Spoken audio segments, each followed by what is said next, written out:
Les personnes qui ont un style d'attachement évitant présentent souvent des signes très reconnaissables. Le premier, c'est leur difficulté à exprimer leurs émotions. Elles ressentent beaucoup de choses, mais mettre des mots dessus, c'est presque impossible pour elles. Elles ont peur d'être vulnérables, peur qu'on voit ce qu'elles ressentent vraiment.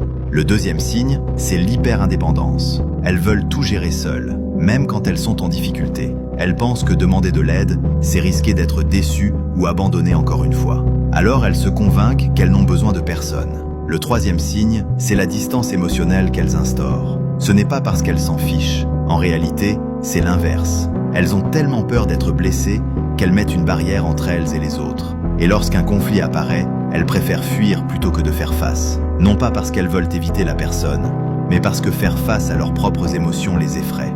Et puis il y a un quatrième signe, leur tendance à disparaître sans donner de nouvelles.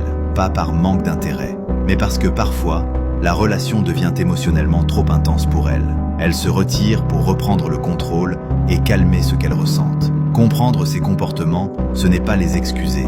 C'est simplement reconnaître que derrière l'évitement, il y a surtout de la peur, de la sensibilité et un besoin énorme de sécurité.